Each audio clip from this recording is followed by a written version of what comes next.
Hello everyone, welcome back to the channel. Today we'll be discussing the COMPTIA Project Plus PK0-005 certification exam. The topic of the video for today is the executing phase. Let's begin. The executing phase is where the work of the project is performed and monitored for adherence to the project management plan. This includes coordinating all the project members and project resources assigned to the project, report on status, updating project documents, managing change, and more. Deliverables are produced and verified during this process. If they do not conform to expectations, change requests are created or corrective actions are taken to ensure the deliverables adhere to specifications. Resource management is important during the executing processes. You'll build the project team during this process, make sure certain resources are utilized appropriately, and perform team building activities. This process also includes working with vendors and contractors who are external to the organization. Producing and verifying deliverables. Producing and verifying deliverables is an essential part of project management. Deliverables are the tangible or intangible outputs that a project produces and are used to measure project progress and success. Start by clearly defining the specific deliverables required for the project. These should be documented in the project scope statement and should align with the project objectives and requirements. Once the deliverables are defined, break them down into smaller, manageable tasks. This will help in planning and organizing the work required to produce the deliverables. Once a deliverable is completed, conduct a thorough quality assurance process to ensure it meets the predefined quality standards. Verify that the deliverable meets the specified requirements and performs as expected. Present the deliverables to the relevant stakeholders for review and approval. Obtain their feedback and address any necessary revisions or improvements before obtaining final sign-off. Here is an example of a project deliverable template. As you can see, you have the project name, the project manager, who is also the same as the project owner. You have the deliverable name, the descriptions, the owner, the status, and the start and end date. And always remember, on the exam, there's always a question that asks, what is a characteristic of a project? And that answer would always be a definite start and end date. Implementing change management. Implementing change management in project management involves effectively managing and navigating the changes that occur throughout the project lifecycle. Identify and acknowledge the need for change within the project. This can include changes in project scope, objectives, requirements, technology, stakeholders' needs, or external factors impacting the project. Communicate the proposed change to all relevant stakeholders, including project team members, sponsors, clients, and end users. Explain the rationale behind the change, its benefits, and the potential impacts.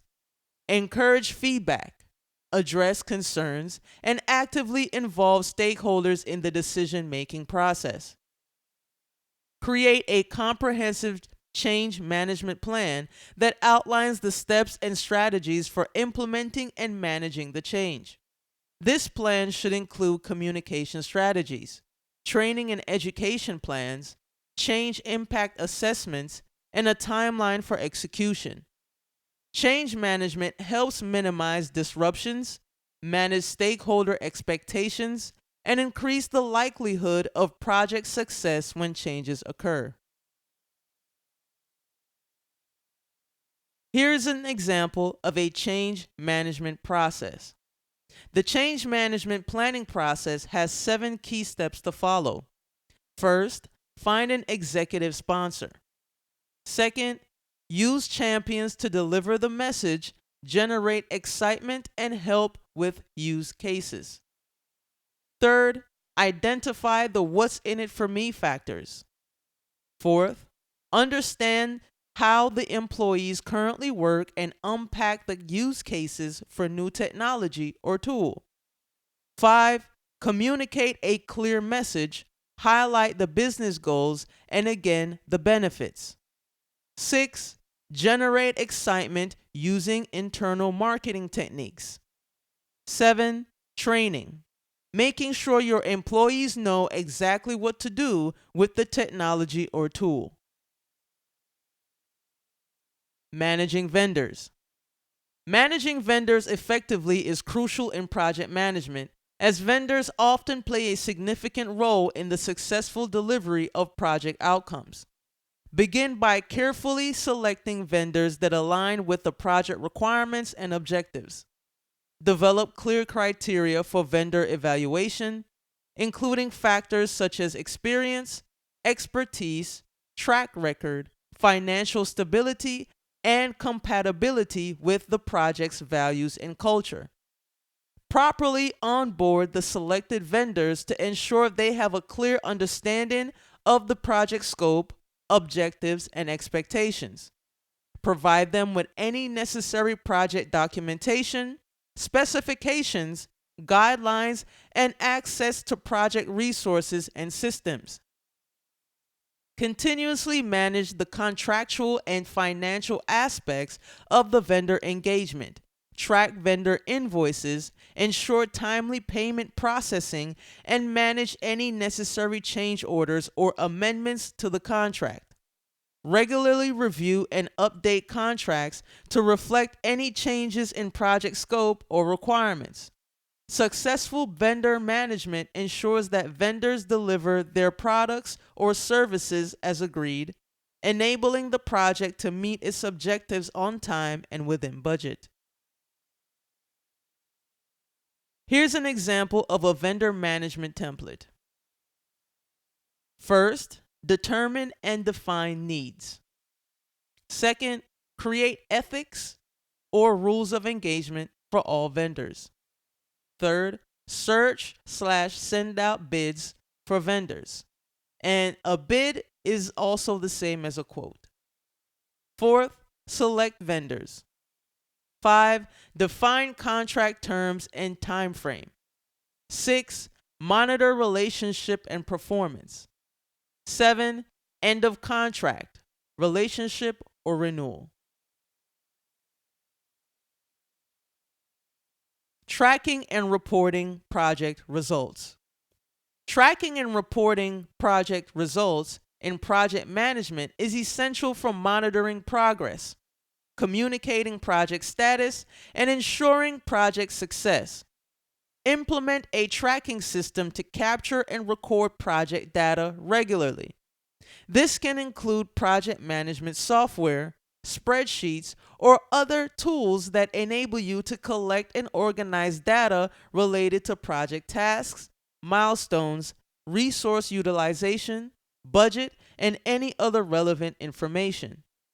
Continuously monitor project activities and progress against the defined metrics. Update the tracking system with the latest information on task completion, resource usage, budget expenditure, and any other relevant data points. Regularly review and analyze the data to identify trends, patterns, and potential issues. Schedule meetings or discussions with stakeholders to review the progress reports and discuss the results. Engage in meaningful conversations about project performance, potential risks, and necessary adjustments. Use this opportunity to address any questions, seek input, and collaborate on decision making. Analyze the data and results over time to identify trends, patterns, and lessons learned. Look for areas of improvement, best practices, and opportunities to optimize project performance. Document and share these insights to enhance future project planning and execution. Here's an example of a weekly project status report template.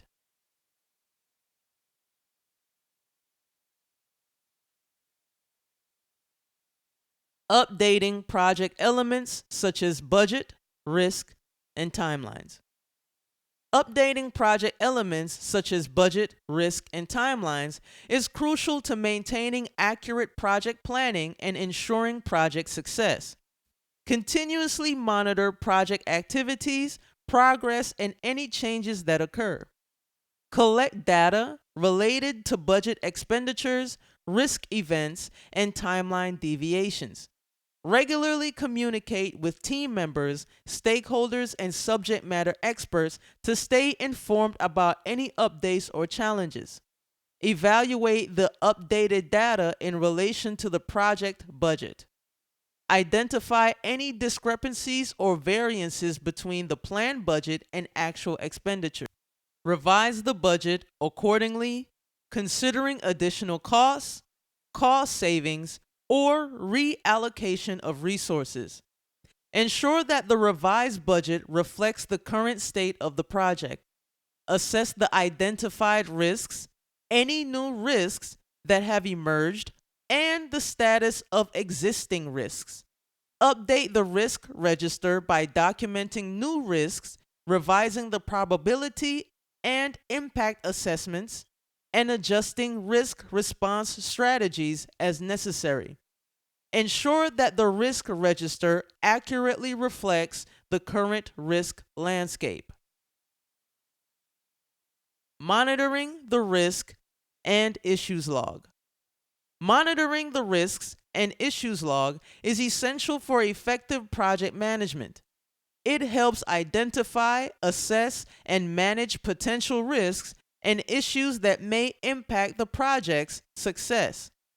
Create a centralized log to capture and document all identified risks and issues.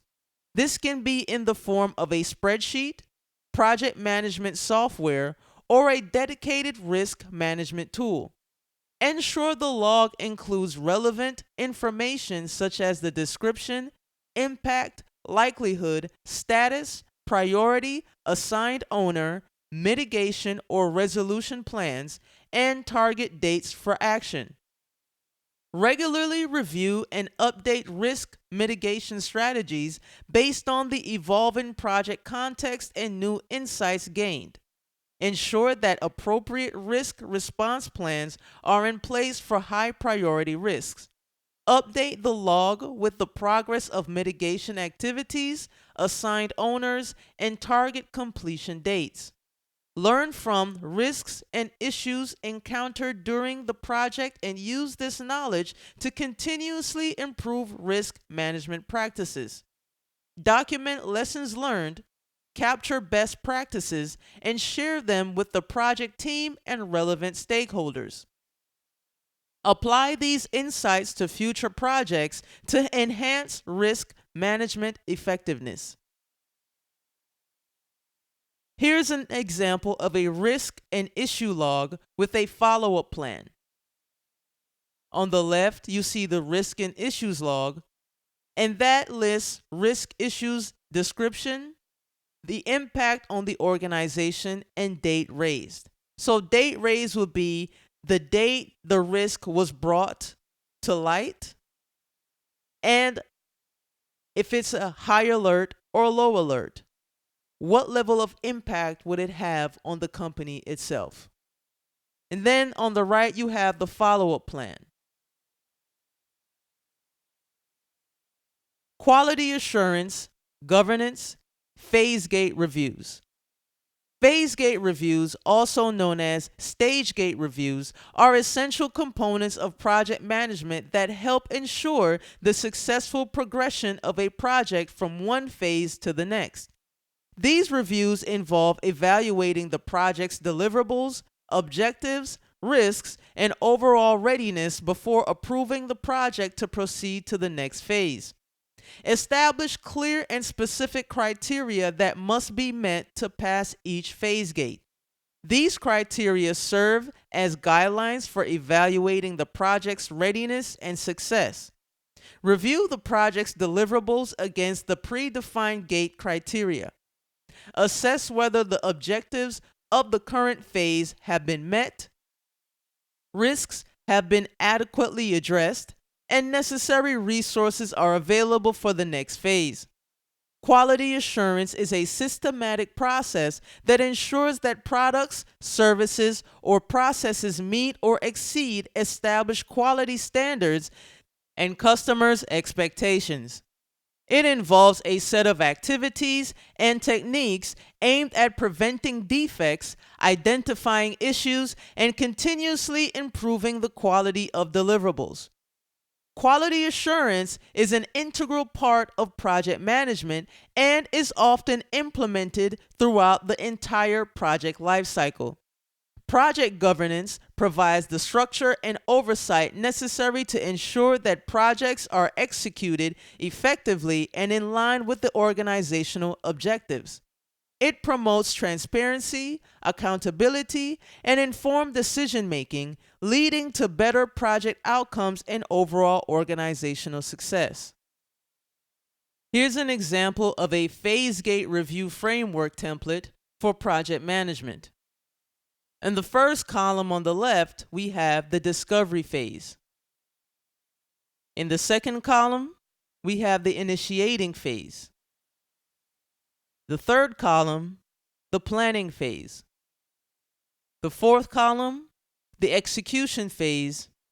And the last but not least, in the fifth column, we have the closing phase. And that's where the project is closed out and all deliverables have been delivered. Always remember, there are 5 phases to a project, and that will be on the Project Plus exam as well. Monitoring the budget.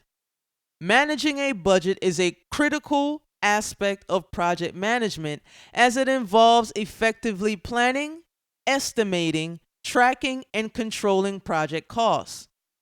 Proper budget management ensures that financial resources are allocated appropriately, helps monitor project performance, and enables informed decision-making. Start by defining the budget for the project. This involves determining the total amount of funding available for the project and allocating it to various cost categories such as labor, materials, equipment, and overhead expenses.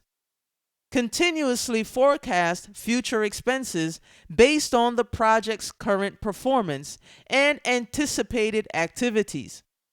Use historical data, trends, and lessons learned to refine cost estimates and make informed adjustments to the budget plan.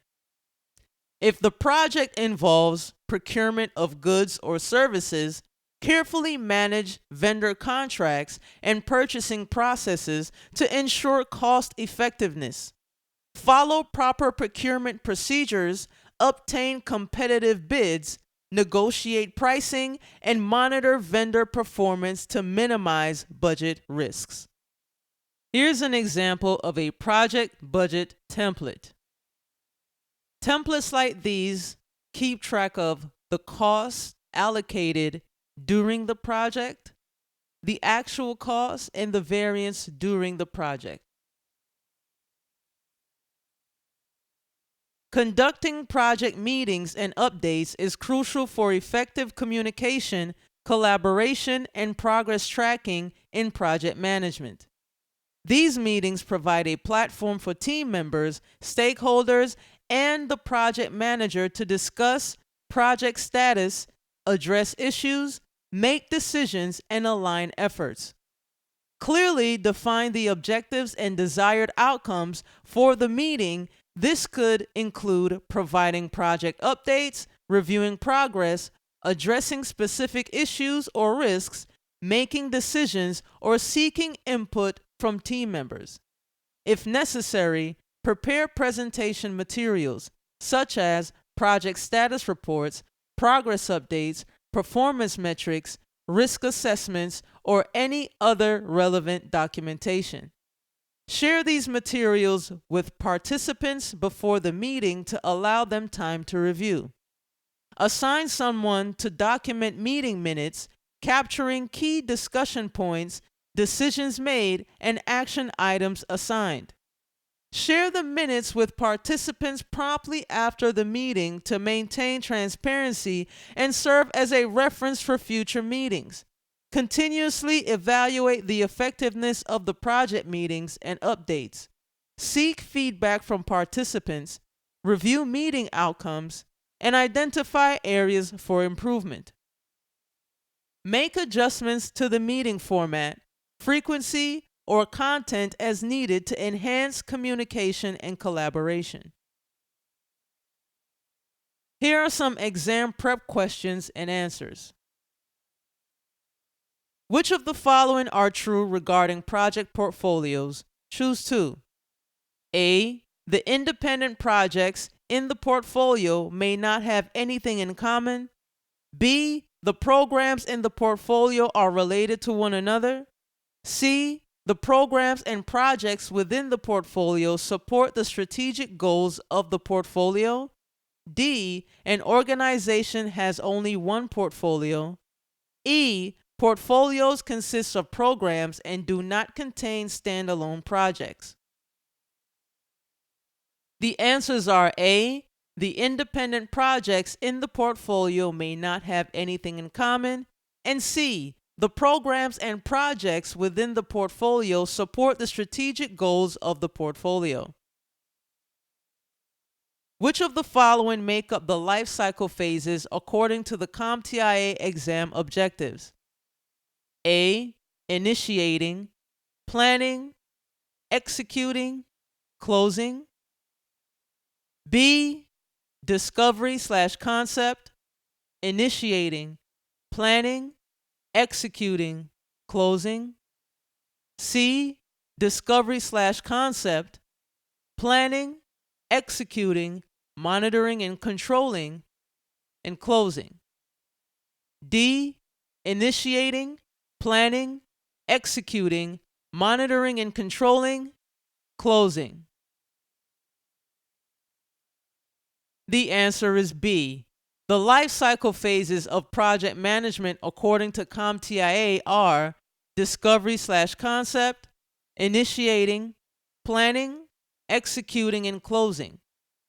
The PMBOK guide calls these process groups, and they are as follows: initiating, planning, executing, monitoring and controlling, and closing. You receive a request from customer service to purchase and implement a customer management system for the service support staff. What type of need or demand does this describe?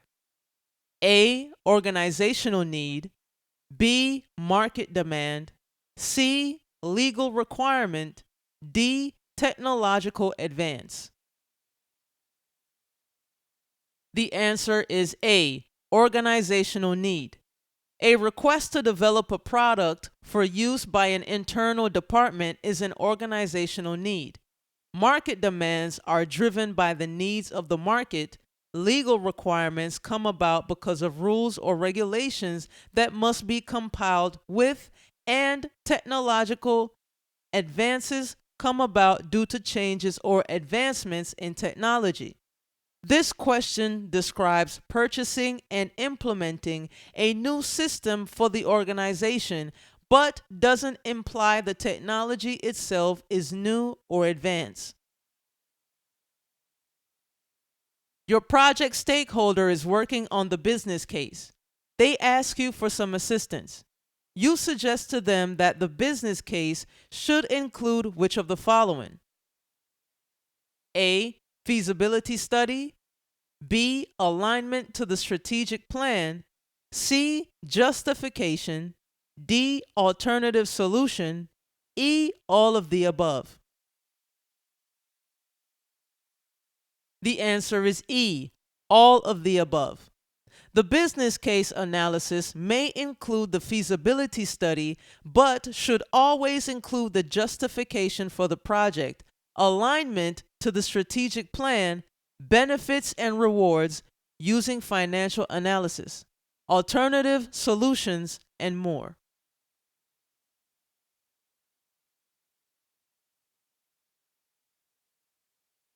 Pre-existing contracts, pre-qualified vendors, and project documents such as the scope statement, schedule, risk log, and lessons learned are known as which of the following?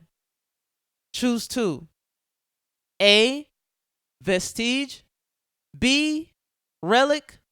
C. Historical information. D. Artifacts.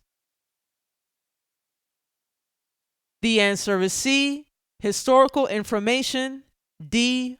Artifacts. Artifacts, also known as historical information, include any documents, physical elements, evidence, or information associated with past projects. Your project has expected cash inflows of $1.2 million in year 1, $2 million in year 2, and $4.4 million in year 3, for a total of $7.6 million in today's dollars. Which technique was used to determine this? A. Discounted cash flow. B. IRR. C. NPV. D. Cost-benefit analysis. The answer is A. Discounted cash flow. The discounted cash flow technique compares the total value of each year's expected cash inflow to today's dollar. IRR calculates the internal rate of return. NPV determines the net present value, and cost-benefit analysis determines the cost of the project versus the benefits received. Your selection committee wants to compare the profitability of 3 projects against each other to determine which should move forward. The projects do not have equal timelines. You are using the formulas current value or gain from the investment minus cost of investment divided by cost of the investment. Which of the following are true regarding this question? Choose two. A. This is the formula for discounted cash flows. B. This is the formula for ROI. C. You'll need to annualize the returns since each project has a different time period.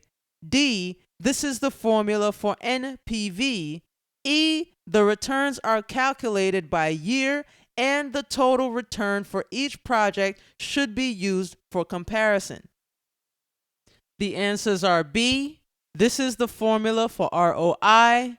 And C. You'll need to annualize the returns since each project has a different time period. This is the formula for ROI. ROI does not take time periods into account, so you'll need to annualize the returns for comparison purposes. The idea behind most cash flow techniques is that money today is worth more than money in the future. What is this known as? A. Present value of money. B. Future value of money. C. Time value of money. D. Discounted value of future money. The answer is C. Time value of money. Money received today is worth more than the same amount of money received in the future due to the time value of money. Inflation and other factors will erode the value of money over time. Federico, the director of the marketing department, has approached you with an idea for a project. He has prepared a draft business case and included 2 alternative solutions. What should this section of the business case contain? A. High-level description of the costs. B. Feasibility of implementing each alternative. C. Expected results of each solution. D. Description of the impacts of the alternative to the organization. E. A, B, C. F, A, B, C, D. The answer is F, A, B, C, D. The alternative solutions section should contain the information in all the options. Your project has projected revenues of $500,000 in year 1 and $700,000 in year 2. Your initial investment was $850,000. What is the payback period? A. 21 months. B. 20 months. C. 2 years. D. 18 months. The answer is D. 18 months. Payback period is a technique that calculates the expected cash inflows over time to determine how many periods it will take to recover the original investment. In this case, our initial investment is $850,000. Subtract year 1 inflows from this to see what's remaining. This leaves us with a $350,000 balance. If you annualize year 2 returns of $700,000, you get approximately $58,343 per month. It will take 6 months of inflows at $58,343 to recoup the $350,000. And that's all I have for today. Thank you so much for tuning in. Don't forget to like, share, and subscribe. Please leave a comment in the comment section. Let me know what you think. Good luck on the exam.